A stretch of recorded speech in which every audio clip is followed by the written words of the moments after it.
Terima kasih Anda masih bersama kami. Dan untuk melihat bagaimanakah kondisi terkini di sejumlah ruas jalan dan wilayah, sudah ada koresponden CNN Indonesia, Indrayani Laksmi di Pondok Gede Permai, Bekasi, Jawa Barat. Halo, selamat pagi Laksmi. Laksmi, bagaimanakah situasi terkini di tempat Anda melaporkan? Sudah ada berapa kepala keluarga yang terdampak? Adakah upaya penanganan di posko pengungsian di tempat Anda melaporkan? Laksmi.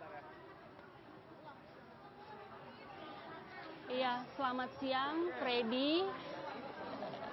Warga yang terdampak banjir di Kota Bekasi, salah satunya ada di Pondok Gede Permai, tepatnya berada di depan sana, seperti itu Freddy. Dan di belakang saya ini, di samping saya, adalah lokasi pengungsian yang berada di kantor logistik BNPB, tepat di depan komplek Perum Pondok Gede Permai, seperti itu.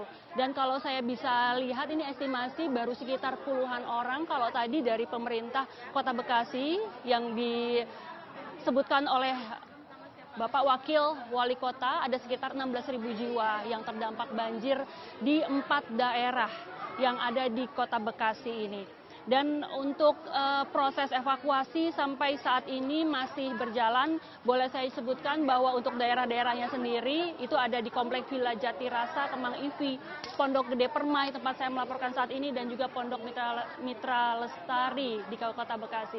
Dan kalau kita melihat bahwa mereka saat ini memang sedang istirahat seperti itu dengan kondisi yang serba seadanya, Freddy, dan juga dengan pakaian yang juga masih dikenakan oleh mereka sama seperti saat banjir melanda, artinya pada saat pagi hari tadi sekitar jam 3 pagi menurut informasi seperti itu. Dan juga kalau kita melihat seperti apa lokasi pengungsian saat ini, memang untuk saat ini kebanyakan adalah perempuan,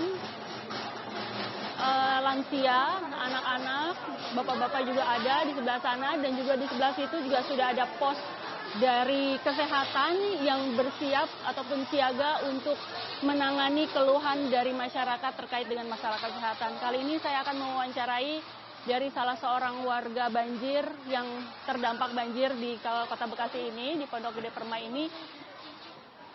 Mohon izin Ibu. Oh iya. Ibu mohon maaf, saya nggak apa-apa. Saya jawab aja kalau gitu. Ibu, tadi saya lihat Ibu masih menanti keluarga yang di sana. Anak saya masih satu di dalam, belum dievakuasi. Dia khawatir banget gitu. Udah dari pagi, dari subuh ya kita di atas genteng kondisinya. Dia belum, tadi ada perahu tapi nggak muat, jadi dia nggak ke bawah gitu. Jadi sekarang masih di rumah, masih di atas genteng. Masih di atas genteng. Udah turun tapi. Udah agak surut ya. Ibu sendiri mengungsi di atas genteng Ya, tadi saya subuh. juga dari genteng, dari subuh sama anak-anak semua.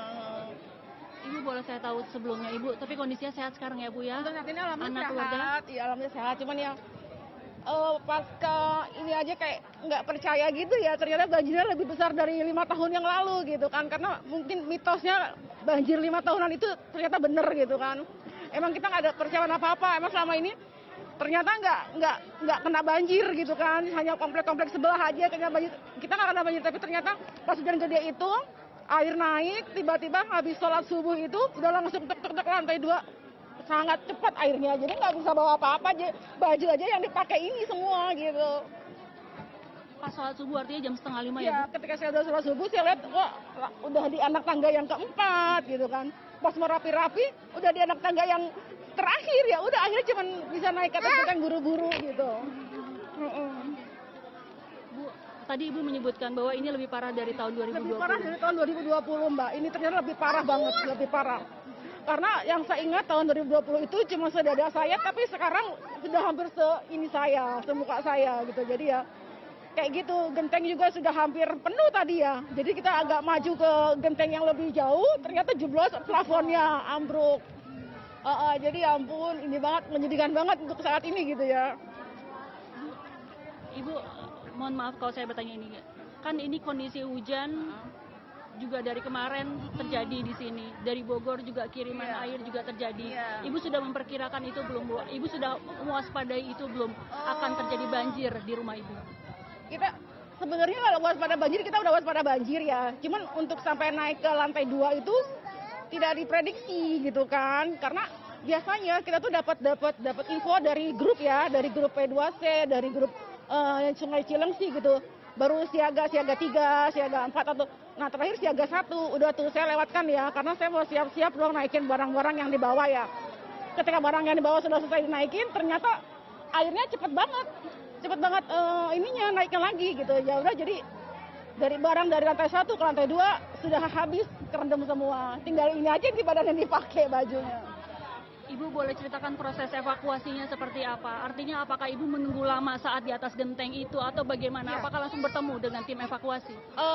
Kita seingat saya habis sholat subuh kira-kira jam 5:30 itu ya, sholat subuh.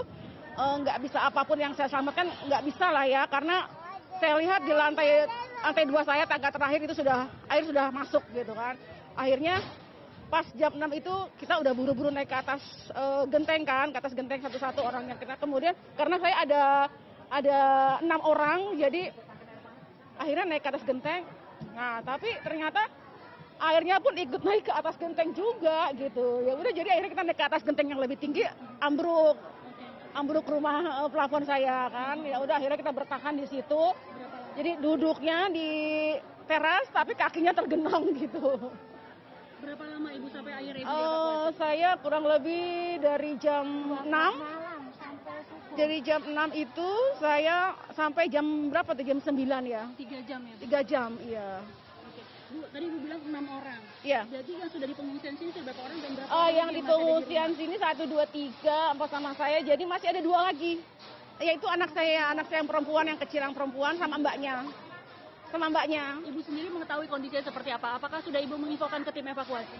Tadi barusan suami saya menginfokan, tapi ternyata susah juga ya. Emang aksesnya ke tempat saya itu penuh dengan kabel-kabel yang bergantungan gitu ya, kabel-kabel terus sampah di mana-mana itu sampah semua karena memang banyak juga yang tidak memprediksi, jadi banyak sampah rumah tangga gitu kayak ada kulkas, ada mesin cuci, bahkan ada sofa yang hanyut gitu. Jadi itu mungkin yang menyulitkan tim evakuasi untuk berjalan ke arah tempat kami gitu. Mudah-mudahan segera tertangani ya Bu ya, 2 keluarga Ibu yang belum ataupun masih di rumah dan juga Satu warga. lagi ya Allah, mudah-mudahan deh Allah. Ibu, boleh saya tanya terkait dengan di lokasi pengungsian, apakah sudah ada bantuan yang Ibu dapatkan? Untuk saat ini kami baru dapat ini ya, regag, biskuit ya, baru dapat biskuit sama air mineral. Mungkin ya pihak BNPB juga tidak memprediksi akan seperti ini gitu kan, karena memang sudah sejak dari tahun 2020 komplek kami itu tidak pernah banjir parah lagi, baru ini dah. Nah itulah yang dibilang mitos banjir 5 tahun sekali gitu.